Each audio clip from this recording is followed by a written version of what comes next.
so a couple of the other challenges that we had along the way were, again, it was shot ahead of time and utilized later. So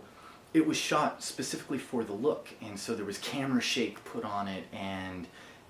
you know, there was fog already rolling through some of the scenes. So one of the things that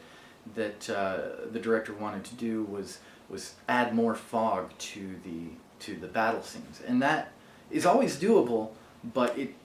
with camera shake added, you have to do motion tracking and all this crazy stuff. So since we had only a matter of weeks to get all the special effects done, we had to think about other things that we needed to spend our time on. So some of the scenes that were originally laid out for visual effects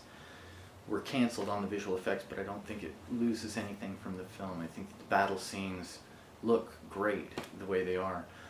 Also, you know, with the meteorites hitting the ground and knocking a little chunk of the bumper off the van, that was another challenge with being shot. When you shoot a visual effects shot, you really don't want to put any camera shake in, and the movements of the camera can always be sped up in post, so you want to move them slow, and you want to have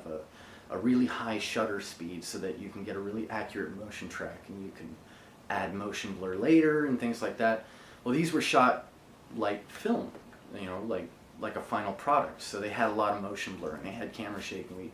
so we had some challenges with that, but I think we still managed to provide some really decent shots, and I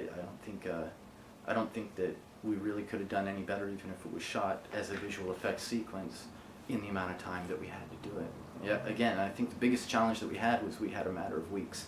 to do all of the visual effects for the film, and along with that came some enormous technical challenges, because it was kind of this perfect storm of Murphy's Law, where, and I'm sure you guys can understand what I mean, where we had equipment failures and hard drive crashes, one after the other, and lost data here and lost image sequences there. And you know, the film was shot on a red, and so that provides QuickTime sequences that are in a very specific format, and so they're essentially one movie file. When you do visual effects, everything is done as individual images for every frame. And so since the film was edited on Final Cut,